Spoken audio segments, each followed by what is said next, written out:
नमस्कार दोस्तों, स्वागत है आपका इस वीडियो में। मैं बहुत ही मज़ेदार सवालों का जवाब बताने वाला हूं। अगर आप इन सवालों का जवाब जानना चाहते हैं तो वीडियो को लास्ट तक ज़रूर देखें।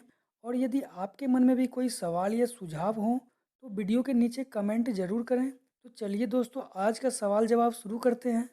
दोस्तों, आज का पहला सवाल है, पक्षी वी आकार में ही क्यों उड़ते हैं? दोस्तों, क्या आपने कभी सोचा है कि पक्षी वी आकार में ही क्यों उड़ते हैं? दरअसल दोस्तों, पक्षी के वी आकार में उड़ने का अनुमान लगाया जाता है कि जब पक्षी अकेला उड़ते हैं तो उनका बड़े पक्षियों के द्वारा शिकार हो जाता है।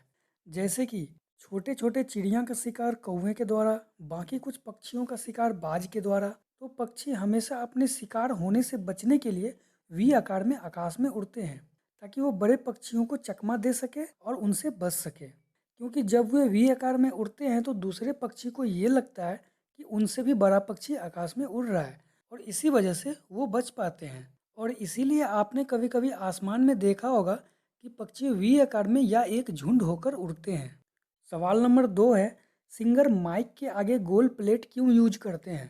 दोस्तों, अक्सर आपने देखा होगा कि सिंगर या कोई भी व्यक्ति जिन्हें रिकॉर्डिंग करना होता है तो वो माइक के आगे एक गोल प्लेट यूज करते हैं।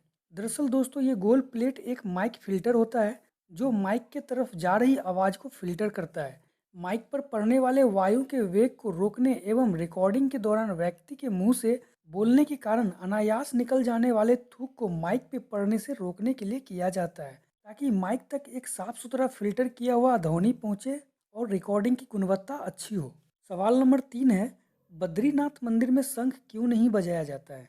दरअसल लोग बद्रीनाथ मंदिर में श्रद्धा और भक्ति के लिए जाते हैं। बद्रीनाथ चारों धामों में से एक है, इसलिए यहाँ काफ़ी भीड़ होती है। वैसे तो भगवान विष्णु की पूजा में शंख बजाना एक परंपरा है, परंतु बद्रीनाथ में नहीं बजाया जाता है। दोस्तों, इसके पीछे कई मान्यताएं हैं। मान्यता यह है कि जब माँ लक्ष्मी तुलसी के रूप में बद्रीनाथ धाम में तपस्या कर रही थी, उसी दौरान भगवान विष्णु ने शंखचूड़ राक्षस का वध कर दिया था। माँ लक्ष्मी को शंखचूड़ राक्षस का स्मरण न हो, इसीलिए यहाँ पे शंख नहीं बजाया जाता है। एक और मान्यता यह है कि जब महर्षि अगस्त के डर से दैत्य अतापी और बतापी राक्षस भाग गए थे, तो अतापी राक्षस नदी में और बतापी राक्षस बद्रीनाथ धाम में शंख के अंदर छिप गए थे। तब से ऐसा माना जाता है कि शंख बजाने से ये दोनों राक्षस बाहर आ जाएंगे, और इसी वजह से वहाँ पे शंख नहीं बजाया जाता है। दरअसल दोस्तों, इसके पीछे वैज्ञानिकों का मानना है कि बद्रीनाथ का ज़्यादातर हिस्सा बर्फ से ढका हुआ है, और शंख से निकली ध्वनि पहाड़ों से टकराकर प्रतिध्वनि पैदा करती है, जिसके वजह से बर्फ में दरार और बर्फीले तूफान आने की आशंका बनी रहती है। इसी वजह से यहाँ पे शंख नहीं बजाया जाता है। दोस्तों, आपने क्या सुना है इसके बारे में, या आप क्या सोचते हैं, आप कमेंट जरूर कीजिएगा। दोस्तों, अगला सवाल है, भारत में 5G नेटवर्क कब तक लॉन्च होगा?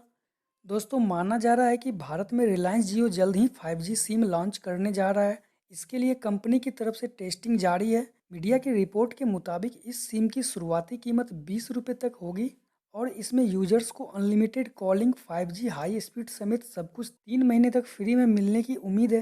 भारत में इसे इसी साल 2020 में पेश किया जाएगा। माना जा रहा है कि 5G की स्पीड 4G से 15 गुना ज़्यादा होगी, और यूजर्स को 2.5 GB पर सेकेंड डेटा मिलने की उम्मीद है। दोस्तों, अगला सवाल है, सूर्य ग्रहण के दौरान खाने पीने के लिए मना क्यों किया जाता है?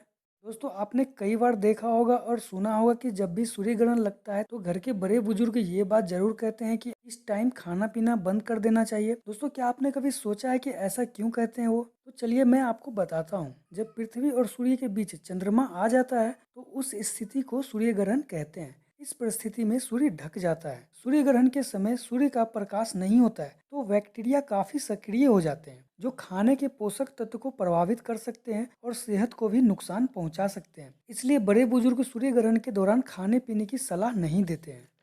अगला सवाल है, हवाई जहाज में उड़ने के दौरान अगर किसी बच्चे का जन्म होता है तो उसकी नागरिकता क्या होगी?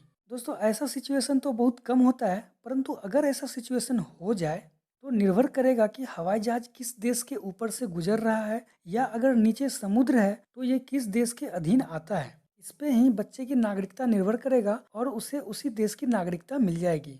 दोस्तों, अगला सवाल है, दुनिया में सबसे ज़्यादा बारिश कहाँ होती है?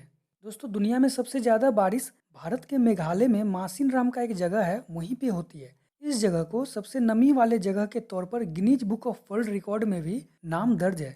यहाँ बंगाल की खाड़ी की वजह से काफ़ी ज़्यादा नमी होती है और 1491 मीटर की ऊंचाई वाले खासी नाम की पहाड़ियों की वजह से यह संघनित भी हो जाती है। यहाँ औसतन सालाना बारिश 11,871 मिलीमीटर होती है। तो दोस्तों ये थी कुछ जानकारी आपके लिए। अगर आपको ये जानकारी अच्छी लगी हो तो वीडियो को लाइक करें और इसे अपने दोस्तों के साथ दबाकर शेयर करें। यदि आपको ऐसे ही और वीडियो देखना है तो चैनल को सब्सक्राइब करके ऑल नोटिफिकेशन को ऑन कर लें। तो दोस्तों फिर मिलते हैं नेक्स्ट वीडियो में, तब तक के लिए आपका बहुत बहुत धन्यवाद।